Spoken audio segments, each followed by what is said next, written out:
Hi guys, this is doctor Swarnima and welcome back to my channel.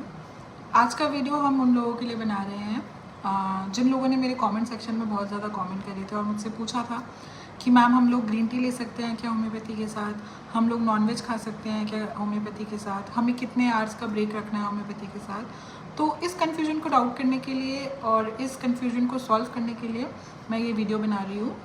तो basically सबसे पहले हम लोग ये जानते हैं कि होम्योपैथी के साथ क्या क्या स्ट्रिक्टली नहीं खाना चाहिए। तो आपको 5 चीज़ें अवॉइड करनी है।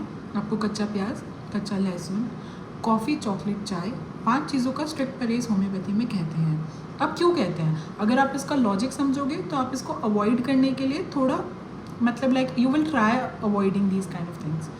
तो आपने देखा होगा अगर आप बाई चांस कच्चा प्याज खाते हैं या चाय पीते हैं या कॉफ़ी पीते हैं तो उसका आफ्टर टेस्ट बहुत देर के लिए आपकी टंग में रहता है। और होम्योपैथी क्योंकि डायरेक्टली टंग पे ली जाती है तो हम लोग ट्राई करना चाहते हैं और हम लोग बेसिकली हम लोग को ये चाहिए कि आप लोग की टंग क्लियर रहे whenever you take homeopathy medicine. और क्योंकि इनके आफ्टर टेस्ट बहुत ज़्यादा टाइम के लिए रहते हैं तो इन चीज़ों को हम लोग अवॉइड करने के लिए कहते हैं। अब पहला क्वेश्चन उन लोगों का आएगा जो लोग चाय पीते हैं कि मैम हम चाय तो नहीं छोड़ सकते, and that is true because मेरे पास बहुत सारे पेशेंट्स आते हैं जो ये कहते हैं मैम चाय तो नहीं छोड़ सकते, आप कुछ और बता दो। तो बेसिकली प्रॉब्लम आपकी मॉर्निंग टी में आती होगी बिकॉज चाय यूजुअली एडिक्टिव होती है।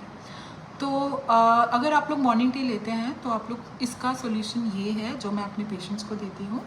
आप लोग सुबह उठते ही सबसे पहले होम्योपैथी ले लो and then you take your tea और कॉफ़ी और वट एवर यू ड्रिंक। तो चाय और कॉफ़ी का तो ये हो गया सोल्यूशन कि आपको 45 मिनट्स का ब्रेक रखना है, चाय पीने से पहले आपको मेडिसिन लेनी है। सेकेंड, अब हम आ जाते हैं कच्चा प्याज और कच्चा लहसुन पे। ये जनरली लोग खाते नहीं है, अगर आप लोग खाते हैं तो आप इसको अवॉइड कीजिए, स्ट्रिक्टली अवॉइड कीजिए, आपके लिए बेटर रहेगा, मेडिसिन अच्छी एक्ट करेगी। और बाई चांस खा लिया तो हाफ एन आवर का ब्रेक रखिए। अब हम आ जाते हैं second most important cheese, that is half an our rule. Half an our rule is कि अगर आप कोई भी होम्योपैथी मेडिसिन ले रहे हैं तो उसके और खाने के बीच में half an hour to 45 minutes का ब्रेक रखना है। अब ये क्यों बनाया हम लोगों ने, क्योंकि जो आप एसिडिक ऑयली फूड्स खाते हैं, आप लोग किसी भी तरीके की मील लेते हैं, उसका टेस्ट भी काफ़ी देर तक आपके टंग पे रहता है। तो अब क्योंकि हम लोग मील तो अवॉइड नहीं करा सकते और एसिडिक वाली फूड भी अवॉइड नहीं करा सकते, तो इसलिए आप जब भी ऐसी कोई मील लीजिए तो 45 मिनट्स का ब्रेक रखिए। बेसिकली 45 मिनट्स का ब्रेक रखना है तो 45 मिनट्स पहले दवाई ले लो या खाना खाने के 45 मिनट्स बाद दवाई ले लो। आई होप मैंने उन लोगों की डाउट क्लियर कर दिया हूँ जिन्होंने मेरे कमेंट सेक्शन में पूछा था। तो थैंक यू। एंड अगर आप generally oily and acidic food ले रहे हो तो प्लीज़ उन्हें अवॉइड कीजिए अगर if you have an underlining liver condition, और make sure you go for healthy oils.